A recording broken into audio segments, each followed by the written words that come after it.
युद्ध में जो कारगिल की लड़ाई जीती गई है उसमें सूबेदार रहे उनकी पत्नी को नंगा करके परेड करके बलात्कार किया गया था। आपको मालूम है कि आदिवासी लड़कियों का बलात्कार किया गया था नंगा करके। किसी भी कीमत पर कोई सभ्य समाज ऐसी घटनाओं को बर्दाश्त नहीं कर सकता है। लेकिन बहुत बड़ी दो बातें, एक, गृह मंत्री ने कहा हम एन बीरेन सिंह को इसलिए नहीं हटा रहे हैं क्योंकि 4 मई से वहां पर मुख्य सचिव और डीजीपी को केंद्र सरकार ने बदली किया। इसका मतलब बड़ा साफ है कि मणिपुर भले ही वहाँ एन बीरेन सिंह मुख्यमंत्री हैं, लेकिन वहाँ पर राजपाट गृह मंत्री की अगुवाई में मोदी सरकार का चल रहा है। तो पहली बात ये कि क्या ये गृह मंत्री के माध्यम से नरेंद्र मोदी जो वहाँ पर डीजीपी और मुख्य सचिव को बदली करने के बाद क्या क्या घटनाक्रम हुए हैं 4 मई से लेकर के, और ठीक मैं आपको बताना चाहता हूँ 3 अगस्त तक निरंतर हथियारों की लूटपाट चल रही है।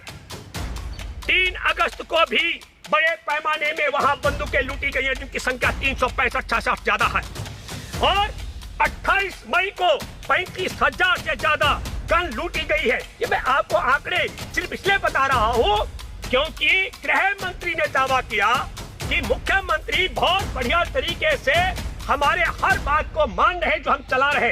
तब मैं ये कहना चाहता हूँ कि कांग्रेस जो कह रही है और मणिपुर में जो आदिवासी कुकी समुदाय के लोग मांग कर रहे हैं कि एन बीरेन सिंह को हटाया जाए, तो यह पूरी सरकार नरेंद्र मोदी चला रहे हैं क्योंकि डीजीपी और मुख्य सचिव को 4 तारीख को केंद्र से ले जाकर के बदली कर दिया गया।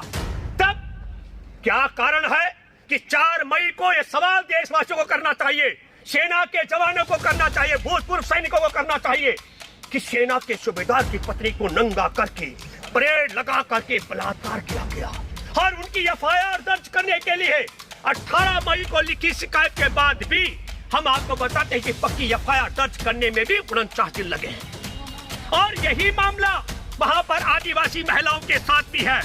तो फिर केंद्र में नरेंद्र मोदी की सरकार और अमित शाह फेल असफल रहा।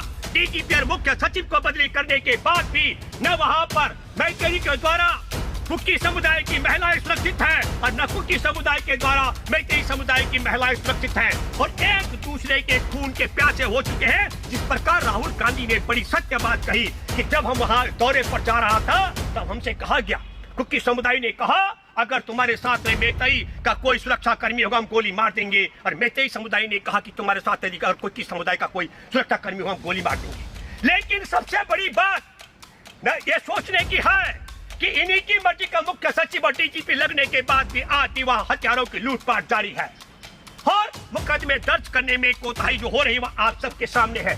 एक और सवाल उठाया गया, वो है कलावती के विषय में, जिसके घर पर 2008 में राहुल गांधी रुके थे। कलावती के दामाद ने तब आत्महत्या की थी। मैं एक आपको मेरा आर्टिकल था मैंने लिखा था, और उसका हेडिंग है दैनिक भास्कर में, किसानों को सूदखोर के चंगुल से कौन बचाएगा। मैंने इसमें कलावती का पूरा जिक्र किया था, और तब वहां के मुख्यमंत्री से लेकर के देश में प्रधानमंत्री मनमोहन सिंह जी का भी जिक्र किया था। और इस कलावती का आर्टिकल में से दिखा रहा हूं उनके विषय में कि दामाद संजय की आत्महत्या के बाद मैंने ये लेख लिखा था।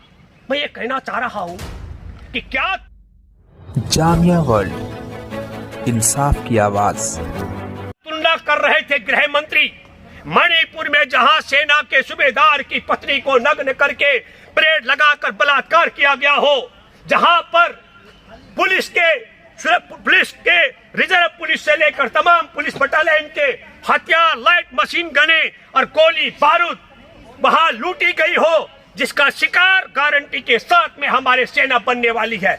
जिस प्रकार के दस्तूर की बात गृह मंत्री कर रहे हैं, वहां पर मणिपुर की पुलिस असम राइफल के खिलाफ मुकदमे दर्ज करा रही है, और कुकी समुदाय के लोग कह रहे हैं असम राइफल सिर्फ नाम है, उसमें असम के लोग नहीं पूरे भारत के लोग असम राइफल में भर्ती होते हैं। जो लोग सेना के विषय में जानते होंगे, मैं सैनिक परिवार से हूं इसलिए दावा कर रहा हूं, और कुकी समुदाय के लोग कह रहे हैं कि असम राइफल रहनी चाहिए।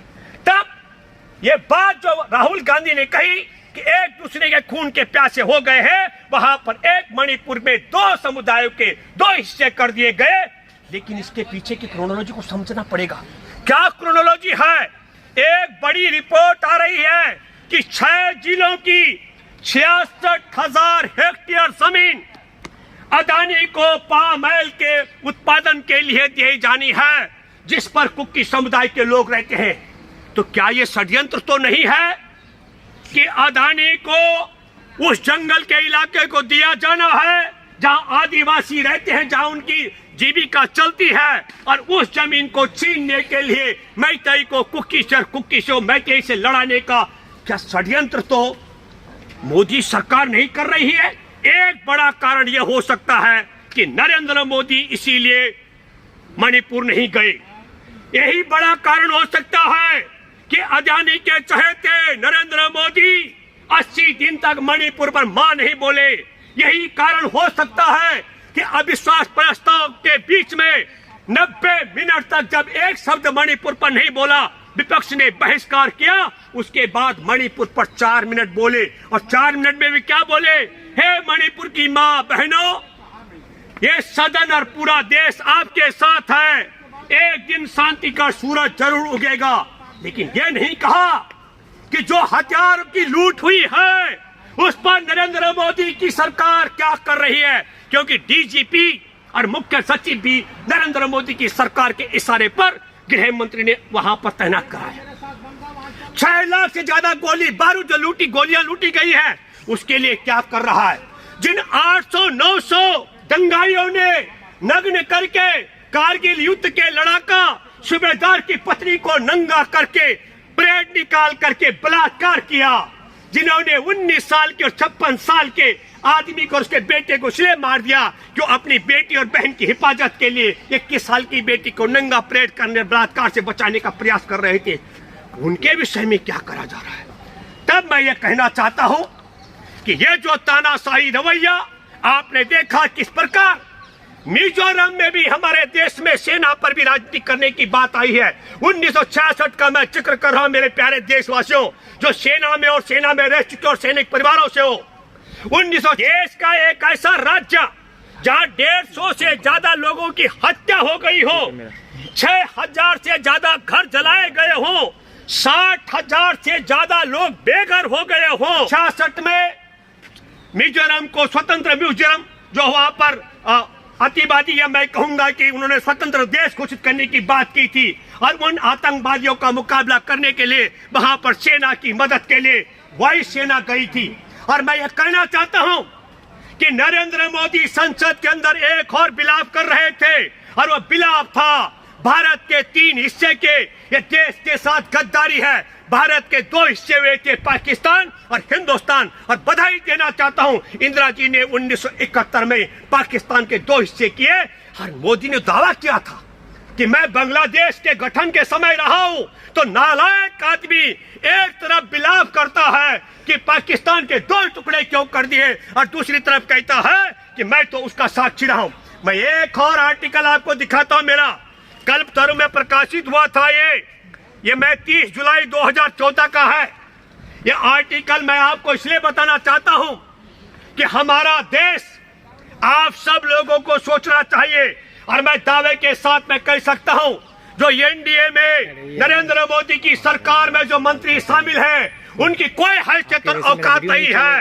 हर काम नरेंद्र मोदी करते। नरेंद्र मोदी इस पूरे देश को एक मोबाइल से संचालित कर रहे हैं। एक मोबाइल से पूरे केंद्र के मंत्री के सचिवों की मीटिंग बुलाई गई, और उस मीटिंग में देश के केंद्र के सभी मंत्रालय के सचिवों को अवगत कराया गया, और जो संदेश उस मोबाइल के माध्यम से जाता है, केंद्र में बैठे सरकार के सचिव उसी फाइल को और उसी काम को करते हैं। जैसे जरा आप मुझे बताइए कि जब 15 जून 2020 को हमारे देश में गलवान घाटी में जवानों की हत्या कर दी गई थी, उसके बाद क्या क्या बोलना है। जवानों की चिताएं जल रही थी, और जवानों की चिता जल रही थी, और देश का प्रधानमंत्री चीनी बैंक से 75,000 करोड़ अमेरिकी डॉलर का कर्जा ले रहा था। और कर्जा लेने के बाद हमारे देश का प्रधानमंत्री ऑल पार्टी मीटिंग बुलाकर किस तरीके से आप सबने देखा क्या बोले थे? प्रधानमंत्री ने कहा न कोई घुसा है, न घुसाया, न हमारी सीमा पर किसी का कब्जा है। ठीक उसी तरीके से जिस तरीके से खुफिया एजेंसी की रिपोर्ट खारिज करके पुलवामा में 40 जवानों की हत्या कराने के बाद प्रधानमंत्री अपने वन में, मैं क्या कहता हूँ, वहाँ एक विदेशी के साथ में वीडियो शूटिंग करा करके मौन रहे। आखिरी बात, देशवासियों को जरूर सवाल करना चाहिए, मणिपुर में सूबेदार की पत्नी को नंगा घुमाने वालों के साथ, और जब वहां का डीजीपी और मुख्य सचिव को बदली कर दिया, तो फिर हथियारों को लुटाने का खेल क्यों? जिस तरीके से गलवान में और पुलवामा में जवानों को मारने का खेल क्यों? ये सवाल भी आपको करना चाहिए। आखिरी बात है, 66,000 हेक्टेयर जमीन लुटवा करके पामोलिन के उत्पादन के लिए अदानी को देने के लिए कुकी समुदाय आदिवासियों को गैर आदिवासियों को आदिवासियों से बनाने का षड्यंत्र